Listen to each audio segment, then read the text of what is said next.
मोहम्मद बिन तुगलक से शुरू करना था। कार्यकाल 1325 से 1351। कहा जाता है कि दिल्ली का सबसे पहला सुल्तान यही था, पढ़ा लिखा। दिल्ली सल्तनत में उसके पहले जितना सुल्तान बने उनमें कोई पढ़ा लिखा व्यक्ति नहीं था। दिल्ली सल्तनत में पहला सुल्तान मोहम्मद बिन तुगलक बना।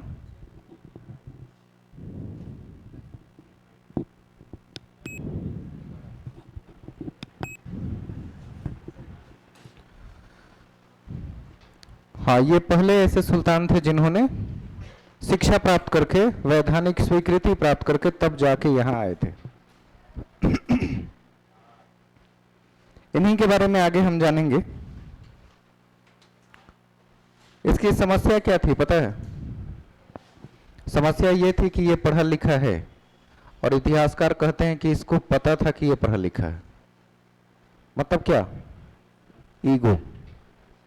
जब कोई आदमी पढ़ा लिखा हो और उसे पता हो कि पढ़ा लिखा है, इसका मतलब वो दूसरों को दिखाता है। तो इतिहासकार इसके बारे में बस 2 ही लाइन लिखते हैं कि दिल्ली का पहला सुल्तान था जो पढ़ा लिखा था और इसको पता था कि ये पढ़ा लिखा है, और इस वजह से ये अपना हर डिसीजन को सही मानकर दूसरों पर थोप देता था, ये जाने बिना कि उसका असर क्या हो सकता है। जितने भी डिसीजन हुए सब उल्टा पुल्टा हुए।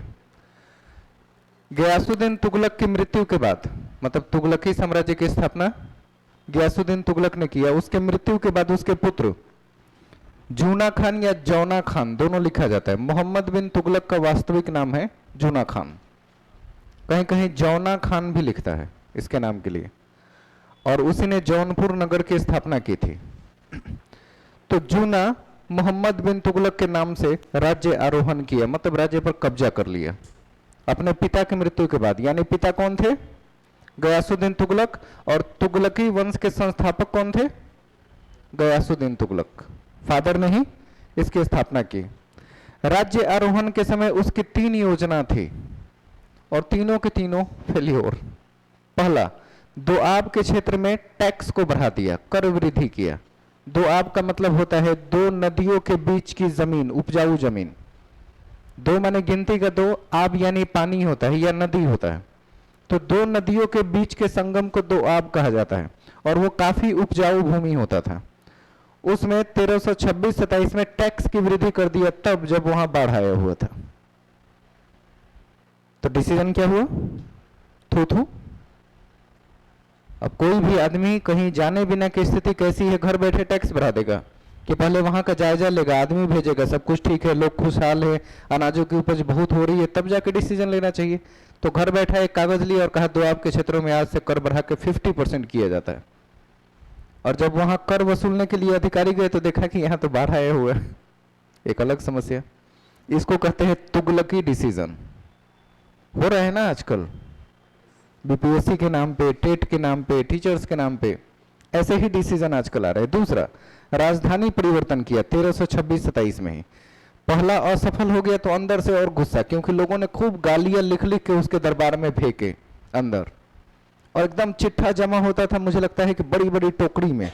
अब वो पागल आदमी बैठ के सब पढ़ता था, पढ़ा लिखा आदमी था ना, समझ नहीं रहे हैं, उस चिट्ठे को पढ़ता था और अंदर ही अंदर बौखलाता था। फिर उसने एक और डिसीजन लिया कि इन लोगों को सबक सिखाने का तरीका है, कुछ नया किया जाए। सबक सिखाने में राजधानी परिवर्तन किया, मतलब कहां से? दिल्ली से दौलताबाद। दौलताबाद का दूसरा नाम देवगिरी भी है। दौलताबाद का दूसरा नाम देवगिरी। दौलताबाद यानी साउथ के क्षेत्र में पड़ता है वो। और राजधानी परिवर्तन दिल्ली से एक ही बार दक्षिण की ओर लेके गया। अब एक कहानी इसकी छोटी सी मैंने बताई थी कि जो व्यक्ति अपंग थे, असहाय थे, वहां तक जाने में सक्षम नहीं थे, उनके लिए क्या किया? लोगों ने जाकर रिक्वेस्ट किया हाथ जोड़कर कि हुजूर हमें छोड़ दीजिए, हम तो चल भी नहीं सकते, कैसे जाएंगे उतना दूर, हमारे पास गाड़ी नहीं है, पैसे नहीं है, घोड़े नहीं है।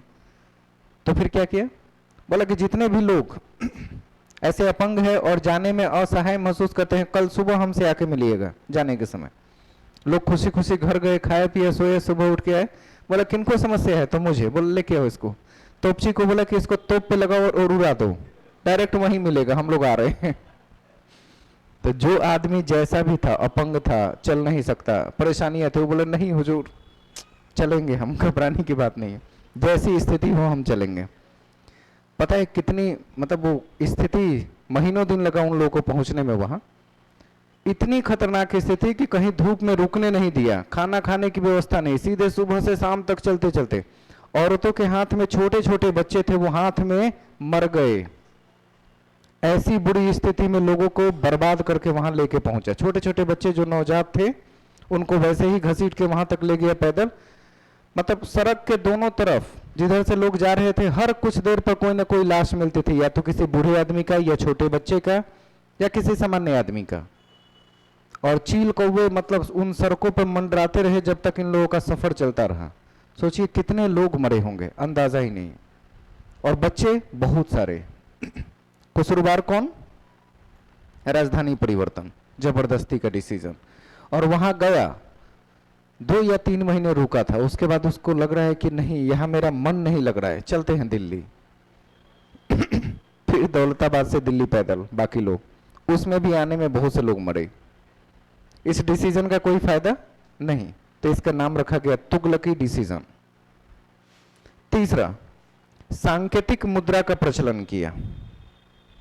यानी मुद्रा का कोई ठोस स्वरूप होता है, संकेत में मुद्रा होती है क्या?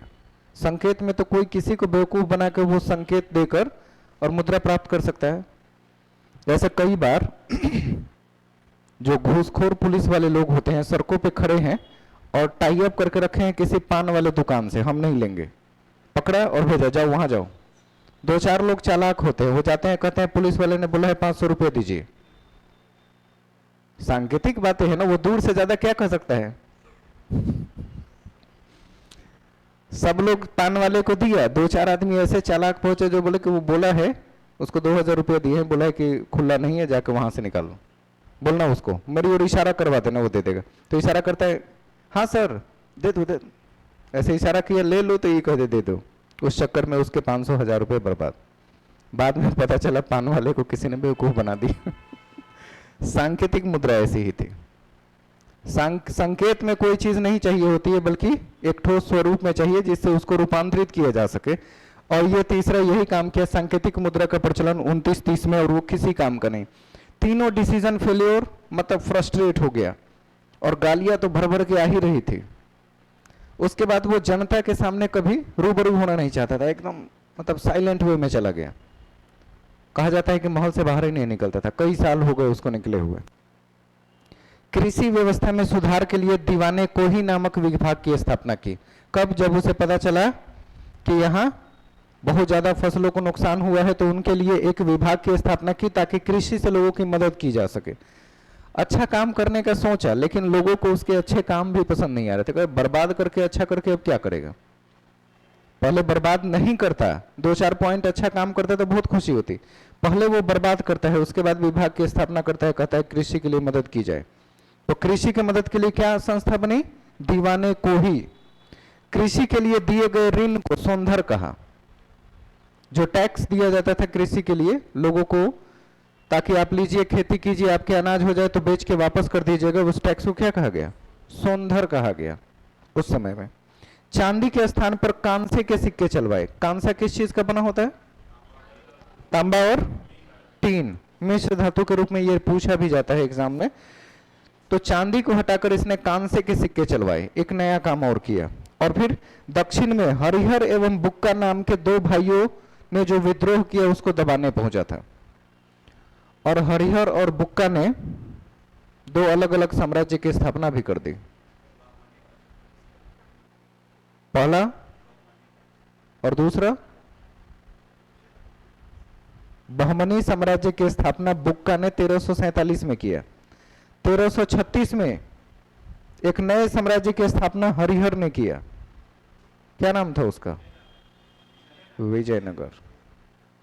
1336 में विजयनगर की स्थापना, 1347 में बहमनी की स्थापना। हरिहर ने विजयनगर साम्राज्य की स्थापना की थी और बुक्का ने बहमनी। नाम याद रखे, बुक्का बहमनी, दोनों का नाम ब से है। तो विजयनगर साम्राज्य हरिहर ने किया था। ये दोनों भाई थे, अपने सगे भाई, हरिहर एवं बुक्का। कहा जाता है कि 1351 में होता है ना, सोसाइटी से तंग आकर इसको मन किया कि हम कहीं निकल जाते हैं, आज हम यहाँ नहीं रहेंगे, आज के बाद मैं इस देश को छोड़कर हमेशा के लिए चला जाता हूँ। महल से पागलों की तरह निकला मोहम्मद बिन तुगलक, और डिजर्ट एरिया में वहां से मतलब राजस्थान की तरफ, दिल्ली से राजस्थान की तरफ चल पड़ा पैदल। महल से निकला, किसी ने कुछ नहीं पूछा कहाँ जा रहे हैं कहाँ आ रहे हैं, सब लोग उससे उकता गए थे, और न ये किसी को बताया कि मैं कहाँ जा रहा हूँ। बस ऐसे ही घर से निकला, चलते गया और चलते चलते कहाँ चल गया, क्या हुआ कोई नहीं जानता, जिंदा कि मरा कोई नहीं पता। कई महीने हो गए, लौट के जब नहीं आया तो लोगों को लगा पता नहीं कहाँ गया वो। लोगों ने सर्च करवाए, जहां तक सर्च करा सकते हैं, उसका कोई लाश नहीं मिला, न जिंदा होने का प्रमाण, कुछ नहीं। तो उसके सौतेले भाई फिरोज शाह तुगलक एक सोनारन कन्या से चोरी चुपके विवाह इनके पापा ने कर लिया था। सोनार थी वो जाति से, और उस सोनारन कन्या से उत्पन्न पुत्र का नाम था फिरोज शाह तुगलक, सौतेला भाई मोहम्मद बिन तुगलक का। लोगों ने इसके हाथ पैर जोड़े कि भाई अब आप ही राजकाज संभाल लीजिए। एक तो वो था, वो भाग गया तो अच्छा ही हुआ, अब हम आपको सपोर्ट कर रहे हैं कि आप राजकाज को संभालिए। सबसे लंबे समय तक ये शासन किया, 1351 से 88 तक 37 साल शासन किया। एक बहुत लंबा टाइम होता है, और इतने काम किए कि कभी किसी ने सोचा नहीं होगा। फिरोज शाह तुगलक सामान्य सा व्यक्ति, और इसको मौका मिलना था इसीलिए मिल गया। 1351 में वो कहाँ गया आज तक कोई नहीं जानता, उसकी लाश भी नहीं मिली। और 1351 से 1388 तक फिरोज शाह तुगलक राजा बने, सत्ता संभाली, सैनिक पदों को वंशानुगत बनाने का काम किया। मतलब फादर है तो जेनेटिक्स में अभी भी सैनिकों में बहाली होते तो पूछा जाता है ना, ग्रैंडसन है या तो पुत्र है या नाती है, क्या ऐसा है क्या आपके खानदान में पहले से कोई आर्मी में था? ये क्वेश्चन हमेशा से आता है आर्मी, एयरफोर्स, नेवी में बहाली के लिए। देखा है सबने, वंशानुगत करने का काम इसी ने किया था सबसे पहले, कि जो सैनिक है उनके पुत्र आएंगे। इसका कारण क्या था? क्योंकि बहुत सारी इनबिल्ट क्वालिटी उनमें पहले से होगी। कहते हैं ना, खून अपना रंग दिखाता है। जैसे अगर वो किसी सिपाही का खून है तो वो उसके जैसे चीजों को सोचता और करता है, उसे हमें ट्रेन करने में ज्यादा समय नहीं लगता। एक नए आदमी को ट्रेन करना बहुत मुश्किल होता है, लेकिन जिसके खून में वो चीज पहले से मौजूद हो वो काम आसान होता है। तो सबसे पहले इस बारे में सोचने वाला फिरोज शाह तुगलक। उसने कहा सैनिक पदों को वंशानुगत बनाया जाए, मतलब जो जिस खानदान से एक आदमी बन गया उसके खानदान के दूसरे व्यक्ति को भी हम आसानी से ले सकते हैं। अलाउद्दीन द्वारा समाप्त की गई जागीर प्रथा का पुनः प्रारंभ किया। जागीर प्रथा माने जागीर माने क्या समझते हैं? प्रॉपर्टी लोगों का। तो जागीर प्रथा का पुनः प्रारंभ किया क्योंकि उससे टैक्स बहुत आते थे, और उसे क्या अलाउद्दीन, अरे खिलजी ही है, दूसरा कोई नाम नहीं है, इसने बंद करवा दिया था। इसने वापस शुरू करवाया कि नहीं, उससे टैक्स बहुत ज्यादा आते हैं जिससे आम लोगों की सेवा में लगाए जा सकते हैं। तीसरा, हिसार, जौनपुर, फिरोजाबाद, फिरोजपुर आदि नगरों की स्थापना की। जहां भी फिरोज नाम दिख रहा है उसकी स्थापना करना श्रेय फिरोज शाह तुगलक को जाता है। फिरोजाबाद भी है इसमें, हाँ ये जौनपुर एग्जैक्टली स्थापना का काम मोहम्मद बिन तुगलक ने किया था, लेकिन उसे बसा नहीं पाया। नामकरण करके सेटअप तैयार कर लिया था, पूरी तरह बसा नहीं था। तो जौनपुर का श्रेय जाता है मोहम्मद बिन तुगलक को, लेकिन बसाने का श्रेय जाता है फिरोज शाह तुगलक।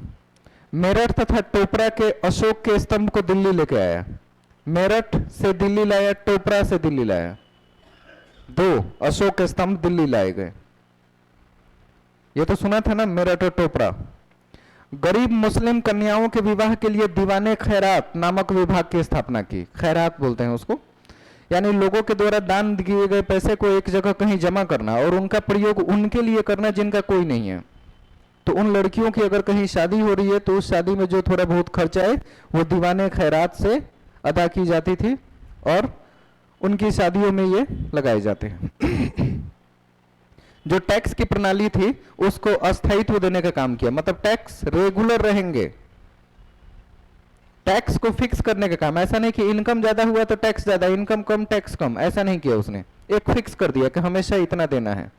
तो मुस्लिम संप्रदाय में टैक्स का बहुत ही फ्लेक्सिबल रूल है कि आप अपने टोटल इनकम का सिर्फ 2.5% देंगे, उसे ज़कात कहा गया। टोटल इनकम का 2.5%।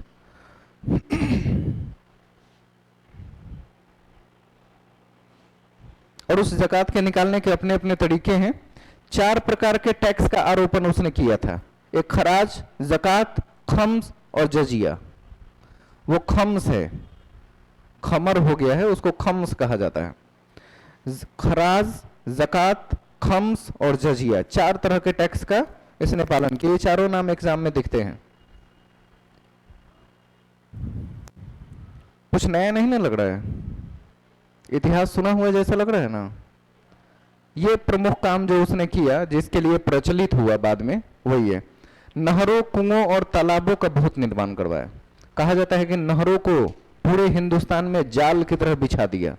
हर गांव, हर मोहल्ले तक नहर के पानी पहुंचते थे। उसके समय कोई बाढ़ नहीं आया फिरोज शाह तुगलक, क्योंकि उसने नदियों के पानियों को इतने मुहाने से जन जन तक पहुंचाया कि सबको उससे फायदा भी हुआ, कहीं ज्यादा भी नहीं हुआ, कहीं कम भी नहीं हुआ। तो नहरों का जाल बिछाने का काम किसने किया? फिरोज शाह तुगलक। यमुना से हिसार तक 250 किलोमीटर लंबी नहर का निर्माण उस समय किया था। हिसार कहां पड़ता है? हरियाणा में। और यमुना दिल्ली से शुरू हो रही है, तो दिल्ली से लेकर हरियाणा तक 250 किलोमीटर लंबी नहर का निर्माण किया। कुरान पर आधारित कानून व्यवस्था लाए, मतलब कुरान में जो बातें दी गई थी उसी के आधार पर कानून व्यवस्था का पालन किया गया। मतलब अरेबियन कानून, एक शब्द में कहा जाए, आंख के बदले आंख और हाथ के बदले हाथ वाला कॉन्सेप्ट। गलत तो गलत, सही तो सही। किसी भी सूरत किसी जुर्म के लिए नहीं बख्शा जाएगा तो नहीं बख्शा जाता है। कुछ कानून काफी टफ थे। कम मूल्य के सिक्कों का प्रचलन, जिन्हें अद्धा या बिख कहा जाता था, वो चलाया। जिसको कौड़ी पहले कहते थे ना, कौड़ी, सबसे कम मूल्य के सिक्कों को, उसे इसने नाम दिया या तो अद्धा कहे या बिख कहा जाता था। सबसे कम दाम के सिक्के को, मतलब चवन्नी टाइप का समझ लीजिए, सबसे छोटा सिक्का जो सबसे कम मूल्य का होता था। उलेमाओं, मतलब जो मुस्लिम धर्म के प्रमुख प्रवर्तक होते हैं, उलेमाओं के आदेश पर सिंचाई कर नामक नए टैक्स का आरोपण किया। क्योंकि नहरों का जाल इसने बिछाया, जन जन तक नहर का पानी पहुंचाया, तो उस नहर को बनाने में खर्च आया, उसका मेंटेनेंस कहां से किया जाएगा? सिंचाई टैक्स के नाम से, कि उन नहरों के पानी का प्रयोग सिंचाई के लिए जो लोग भी करेंगे, एक माइनर छोटा सा टैक्स देंगे, बहुत छोटा सा। ये उपज का सिर्फ 1/10 हिस्सा होता था, मतलब 10 हिस्सा करे, एक छोटा सा हिस्सा गवर्नमेंट को दे देनी थी। लोगों को आसान लगा, क्योंकि उसके 50% से तो बहुत सही है। द्वाब के क्षेत्रों में कर वृद्धि कितना किया था तुगलक ने? मोहम्मद बिन तुगलक 50% कर दिया था। इसने कहा कि नहीं, टोटल का सिर्फ 1/10 हिस्सा आपको देना है। गुलामों की शिक्षा एवं रोजगार हेतु प्रयास किए। गुलामों से सिर्फ काम लिए जाते थे, इसने उनकी भलाई के बारे में सोचा, कहा उनको शिक्षा और रोजगार दोनों की जरूरत है, क्योंकि उनकी गलती तो गुलामों के रूप में जिंदगी गुजर जाएगी, लेकिन उनके आने वाली पीढ़ियां वो क्यों गुलाम रहे। तो कहा कि उनको शिक्षित करना और रोजगार देना ये सरकार की जिम्मेदारी होगी।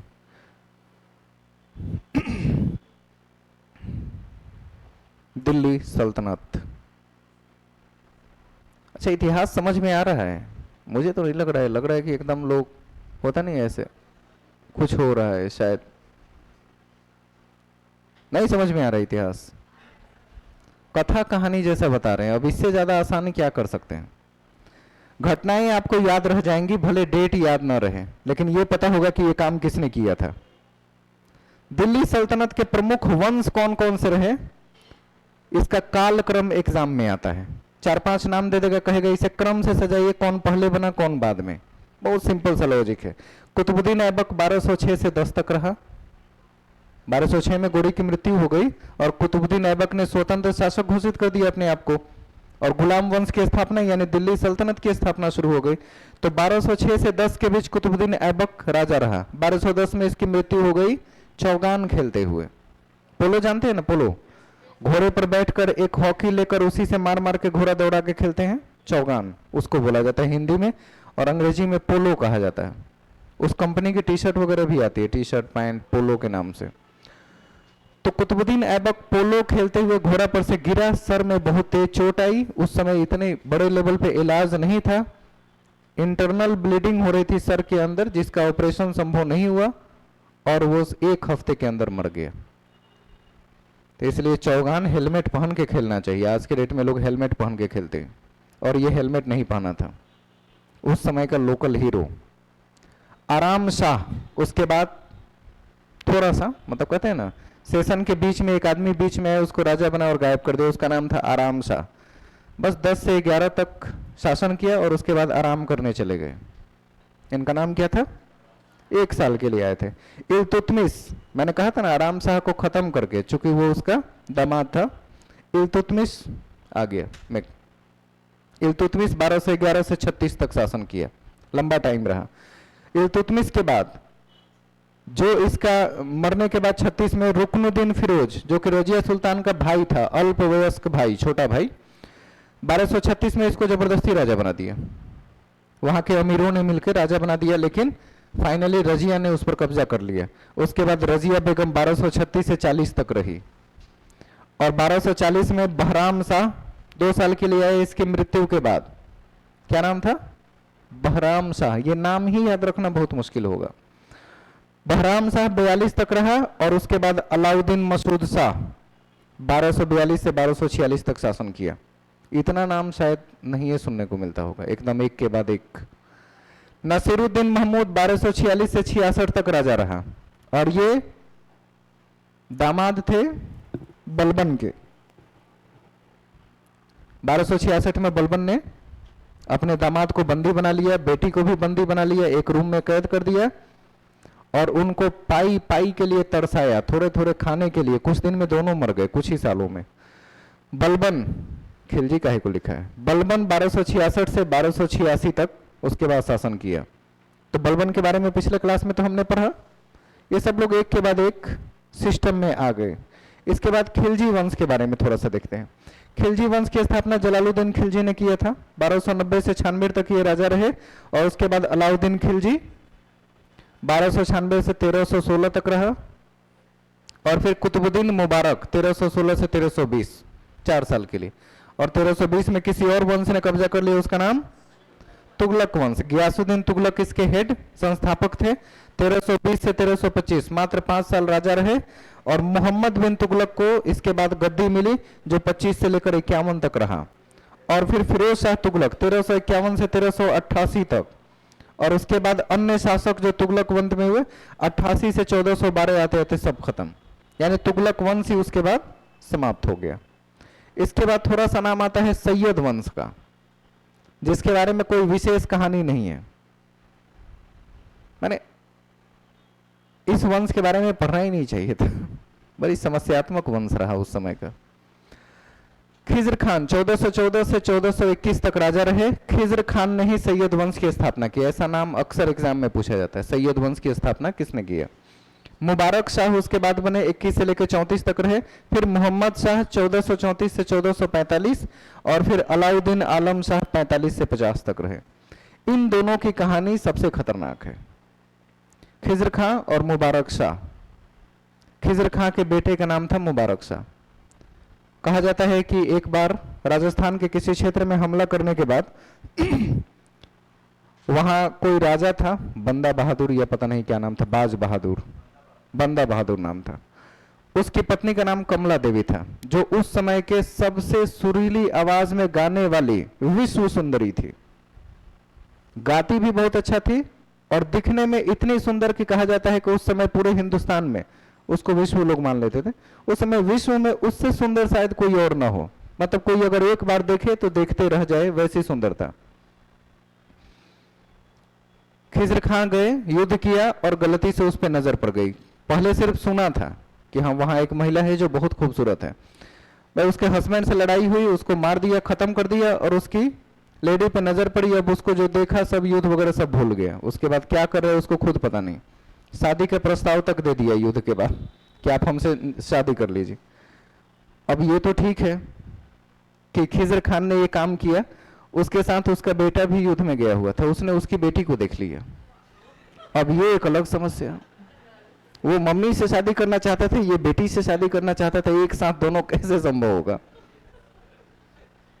इसलिए सच्चाई ये है कि शादी दोनों में से किसी की नहीं हुई और दोनों सिर्फ सोचते रह गए, और दोनों में उन दो लड़कियों को, औरतों को लेकर आपस में हमेशा के लिए खिलाफ बन गए।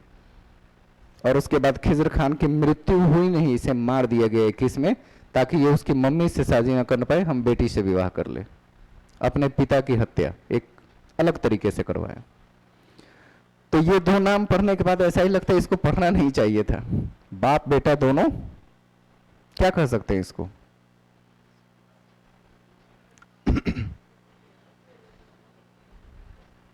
अभी तक हंसी रहे हैं आप लोग, कोई फायदा नहीं, वो इतिहास थे, खत्म हो गए।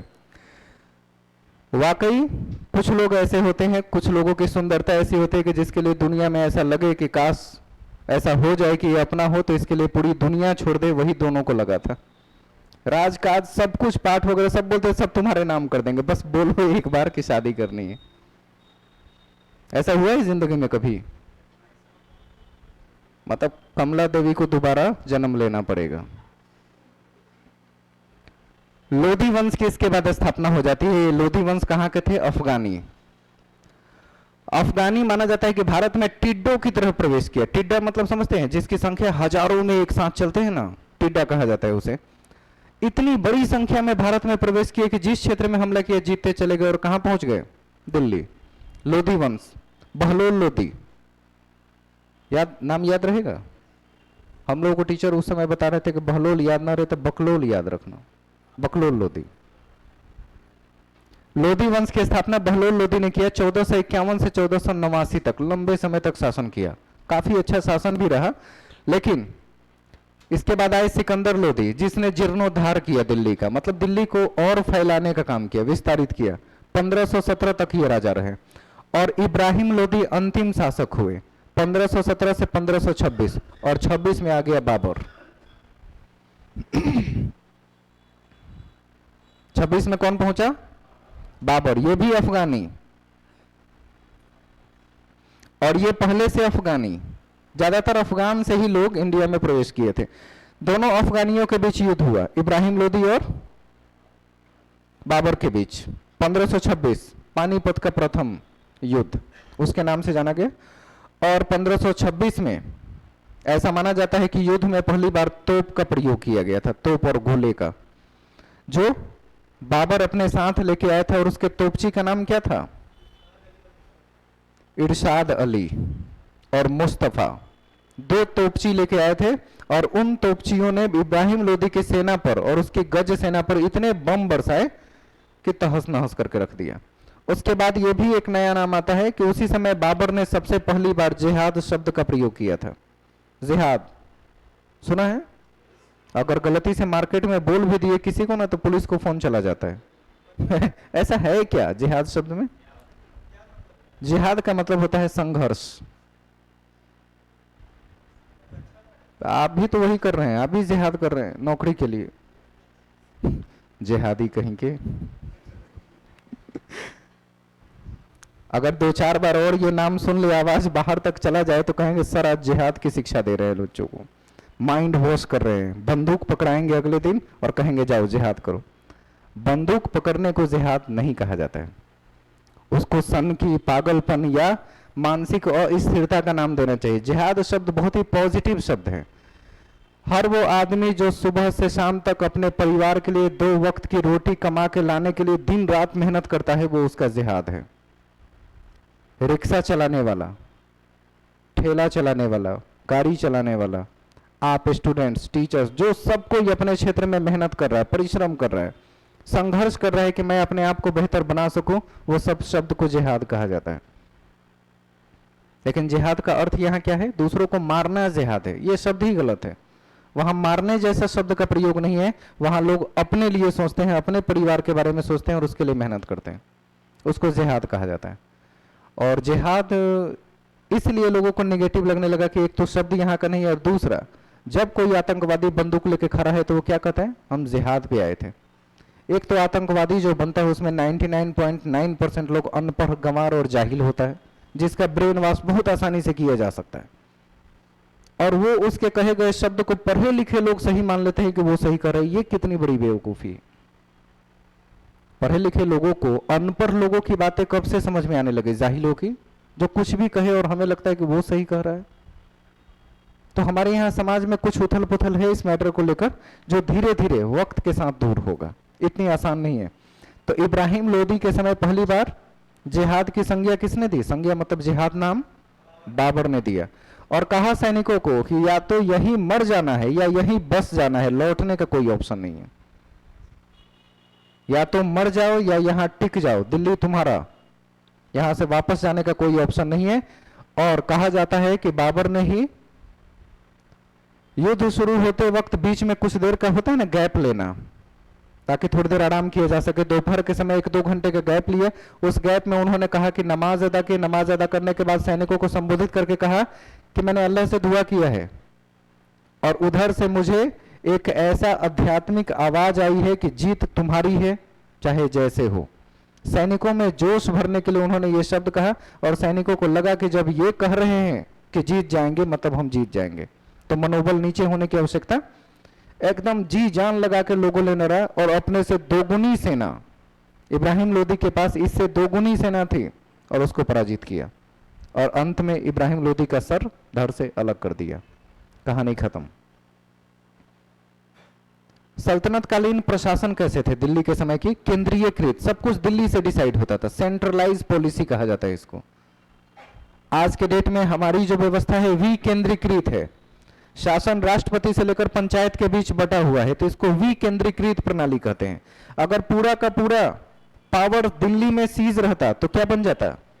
केंद्रीयकृत प्रणाली। उस समय राजा के समय केंद्रीयकृत प्रणाली हुआ करती थी। जब लोकतंत्र आया तो ये क्या हो गया? विकेंद्रीकृत प्रणाली के रूप में आ गया। सुल्तान का पद केंद्रीय प्रशासन का सर्वाधिक महत्वपूर्ण पद था, मतलब इससे इंपॉर्टेंट एडमिनिस्ट्रेशन में कोई और आदमी नहीं था। सुल्तान राज्य का सर्वोच्च प्रशासक, सेनापति और न्यायाधीश तीनों होता था। उसी का डिसीजन आखिरी डिसीजन होगा। आज भी राष्ट्रपति के पास है, वो चाहे तो किसी को माफ भी कर सकता है या उसके फांसी की सजा को चेंज कर सकता है। सर्वोच्च न्यायाधीश के रूप में वो रहेगा, जब जरूरत होगी तब अपना निर्णय देगा। प्रशासन 2 भागों में विभाजित था, केंद्रीय और प्रांतीय। प्रांत में भी छोटे छोटे प्रशासक लगाए जाते थे ताकि वो टैक्स वसूली करके और सरकार तक पहुंचाए। मतलब यही है कि दिल्ली में गवर्नमेंट चल रही है तो हर जिले में एक आईएएस अधिकारी होता है, बिल्कुल वही है। एक केंद्रीय प्रशासन है और दूसरा प्रांतीय, क्योंकि आईएएस अधिकारी जवाबदेह किसको होता है? सेंट्रल गवर्नमेंट को, स्टेट गवर्नमेंट को जवाबदेह नहीं है। तो उस समय भी केंद्रीय और प्रांतीय दोनों व्यवस्था हुआ करती थी, वही आज भी है, परिवर्तन नहीं है। केंद्रीयकृत प्रणाली है, राष्ट्रपति शासन अगर लागू हो गया तो, या आपातकाल घोषित हो गया तब भी केंद्रीयकृत प्रशासन में चला जाता है। पूर्णतः इस्लामिक पद्धतियों पर आधारित कानून व्यवस्था रखा, और उसके बाद मंत्री परिषद को मजलिसे खलबत कहा गया। उस समय मंत्री परिषद, जिसको हम लोग विधान परिषद या विधानसभा कहते हैं आज के डेट में, उसे मजलिसे खलबत के नाम से जाना गया। खलबत माने जिनके विचार और मशवरे से कोई डिसीजन लिया जाए, उनको खलबत कहा जाता था। मजलिस माने समूह, तो विचार विमर्श करने वाली समूह का नाम, जैसे होता ना संसद में बैठ के लोग आपस में विचार प्रक्रिया के बाद किसी नतीजे तक पहुंचते हैं, वैसे ही है मजलिसे खलबत। खलबत का कोई और भी अर्थ होता है? अरे मौलाना लोग हैं इसमें, इतना उर्दू पढ़े हैं, कोई जानता है खलबत माने कौन? एक ही है, बाकी लोग उर्दू नहीं पढ़ता है। खलबत का कोई और अर्थ हो तो मुझे भी बताइएगा। देखिए, केंद्रीय प्रशासन में सूबा, छुपा हुआ, अच्छा मतलब वो लोग जो किसी डिसीजन के लिए किसी एक प्लेस पर रहकर अपना काम करते हों। केंद्रीय प्रशासन, साधारणतः मंत्रियों की संख्या उस समय 6 थी। एक केंद्रीय परिषद में कितने मंत्री? 6। बहराम शाह ने नाइब के पद का सृजन किया था पहली बार। बहराम शाह नाइब के पद का सृजन करने वाला व्यक्ति, जो सुल्तान के बाद सबसे बड़ा पद माना जाता था, नाइब। यूं कहिए सेनापति। नायब एक सेनापति को कहा जाता है कि अगर मैं न रहूं तो वो रहे। जैसे आज राष्ट्रपति न रहे तो उपराष्ट्रपति काम करते हैं उनके स्थान पर, वैसा ही है कि बहराम शाह जो अगर राजा है तो अगर कहीं चला गया तो उसकी जगह पे कौन काम करेगा? नाइब काम करेगा। आरिजे मुमालिक के 2 प्रमुख अंग थे। मुस्तौफी मुमालिक, जिसको महालेखा परीक्षक कहा जाता है आज के डेट में, और मुशरिके मुमालिक, जिसे महालेखाकार कहा जाता है। ऑडिटर जनरल ऑफ इंडिया देखा है ना, आज भी ये पद सृजित हैं। ये आरिजे मुमालिक के प्रमुख अंग माने जाते हैं। आरिजे मुमालिक मतलब जो पूरे देश का ब्यौरा रखता हो, आरिजे मुमालिक कहलाते हैं, डेटा, और उसी के डेटा पर सब कुछ। इसमें सीएजी भी आते हैं, competitor auditor general of India. CAG का नाम सुना है? ये दो प्रमुख अंग थे। दीवाने रसालत, ये जो नाम है यही खतरनाक है और कोई बात नहीं। मैंने कहा था बाद में ऐसे ऐसे नाम मिलेंगे कि वो दिमाग की दही कर देंगे। दीवाने रसालत विदेश विभाग का नाम रखा गया। अगर आपसे पूछा जाएगा तो यही सब नाम आते हैं टफ क्वेश्चन में। आसान तो बहुत सारा है, राजा के बारे में पूछ लेना। एडमिनिस्ट्रेशन के बारे में यूपीएससी और बीपीएससी में क्वेश्चन आते हैं कि इसको क्या कहा जाता था। दीवाने इंशा पत्र व्यवहार विभाग यानी पोस्ट ऑफिस वाले विभाग को कहा जाता था। दीवाने इंशा सब उस सुदूर धर्म विभाग को कहा जाता था। सद्र उस सुदूर, क्या नाम रखा गया इसका? धर्म विभाग। और क्या क्या है? दीवाने मुस्तखराज की स्थापना अलाउद्दीन खिलजी ने किया था। मुस्तखराज माने ये सब फारसी के शब्द है, उर्दू जैसे भी नहीं लगेंगे, फारसी।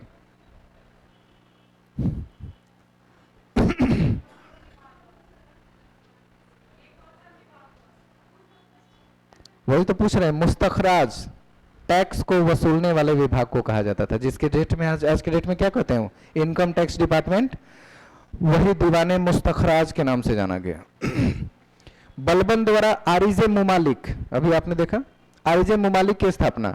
वरीद ए मुमालिक सूचना और गुप्तचर विभाग के लिए प्रयोग किया जाता था। दरबार में भी अनेक कर्मचारी नियुक्त किए जाते थे, जैसे वकीले दरमहल, बारबक या ऐसे और भी लोग जो दरबार के अंदर अपने काम को सर अंजाम देते थे। तो ये हुए केंद्रीय प्रशासन में कुछ प्रमुख नाम, और भी हैं। हाँ, प्रांतीय प्रशासन के बारे में। हो गया टाइम? कितने स्लाइड्स हैं और देखे तो? अगर एक आध दो होगा तो खत्म ही कर देते हैं। अभी और है। अच्छा देख लेते हैं। सल्तनत कई इक्ताओं अथवा प्रांतों में विभाजित है। उस समय प्रांत को इक्ता कहा जाता था। प्रांत का नाम क्या हुआ करता था? इक्ता। यहां अक्ता हो गया है, इसको इक्ता भी लिखा जाता है। अक्ता या इक्ता का अधिकारी मुक्ति, नाजिम, नायब, सुल्तान या नायक कहलाता था। मतलब अलग अलग पद, अलग अलग नाम, और यही सब लोग मिलकर प्रशासन का काम संभालते थे। जिले अथवा शिक अधिकारी को शिकदार कहते थे। उस समय जिले को क्या कहा जाता था? शिक, और इसके अधिकारी को शिकदार। यानी ये समझिए एक आईएएस अधिकारी, डीएम कह लीजिए इसको। परगना के मुख्य अधिकारी को आमिल कहते थे। परगना क्या होता है? कई गांवों के समूहों को मिलाकर परगना बनाया जाता है, तो इसके अधिकारी को आमिल कहा गया। मुशरिफ परगने का लगान अधिकारी होता था, जो लगान यानी टैक्स को वसूल करता था। उसका नाम क्या था? मुशरिफ। और गांव का प्रशासन स्वतंत्र था, जिसमें सुल्तान का हस्तक्षेप नहीं होता था। सारा हस्तक्षेप टाउन सेक्शन पे था, या जहां लोग अपने कोई काम के सिलसिले में मिलते थे उसके लिए था। न्याय प्रशासन कैसा था? तो आपको पता ही है, कुरान, हदीस, इज्मा और कयास न्याय के प्रमुख स्रोत थे।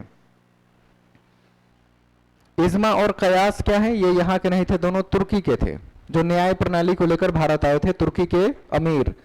और कुरान और हदीस भारत में पहले से थे। इन सब को मिलाकर न्याय का एक अलग कानून का व्यवस्था बनाई गई।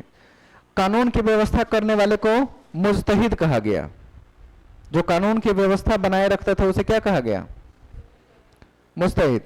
इनके द्वारा घोषित कानून को इज्मा तथा उसके तर्क के आधार पर विश्लेषित कानून को कयास कहा गया। इज्मा मतलब एक कथन, और उस कथन का एनालिसिस जो करता था उसे कयास कहे जाते थे। विश्लेषण के बाद कोई उसके बारे में दो शब्द कहना, वो होता था कयास। जैसे होता नहीं है कि ये मेरी प्रेडिक्शन है, तो कहते हैं अब कयास लगा रहा है, प्रेडिक्ट कर रहा है।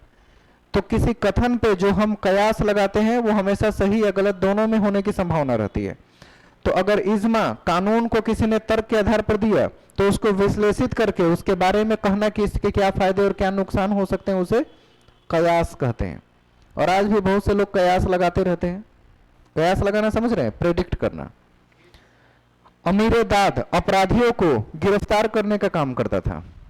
उसका नाम क्या था? अमीर दाद। अपराधी को गिरफ्तार करते थे। न्याय विभाग को दीवाने कजा कहते थे और इसके अधिकारी को काजी। दीवाने कजा न्याय विभाग और इसके अधिकारी को काजी कहते थे।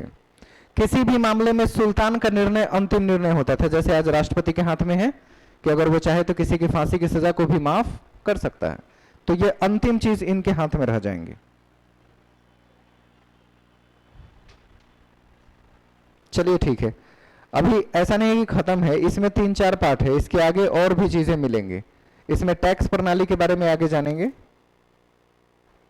और फिर भक्ति आंदोलन शुरू हो जाएगा। भक्ति आंदोलन तो आप लोग पढ़ चुके हैं ना? भक्ति आंदोलन नहीं पढ़े थे तो हम पढ़ाएंगे। यहां अभी पढ़े हैं ना 2-3 महीनों के बीच में भक्ति आंदोलन? नहीं पढ़े हैं? अच्छा, तब ठीक, तब पढ़ा दिया जाएगा। यूं समझिए कि कल ही खत्म हो जाएगा भक्ति आंदोलन। ठीक है, रिवीजन कर रहे हैं आप लोग? अगर आपकी आखिरी उम्मीद कोई चीज है तो वो है आपकी रिवीजन।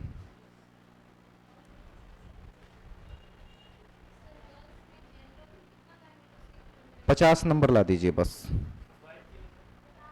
बॉयज के लिए 60+ जनरल में। आप सेफ जोन में रहेंगे। सिर्फ 50 नंबर 120 में ला दीजिए, आप सेफ जोन में हैं। सेफ जोन मतलब कहीं ना कहीं आपको पोस्टिंग मिल जाएगी, लेकिन चॉइस चाहिए तो 80+ चाहिए। अगर आप चॉइस चाहते हैं कि मुझे पटना में ही जॉब करना है, मुझे इसी जिले में जॉब करना है, 80+ और सिर्फ जॉब चाहिए 50+, 50 तक नंबर ला दीजिए, काफी है। 50 क्वेश्चन 120 में बस। अरे 40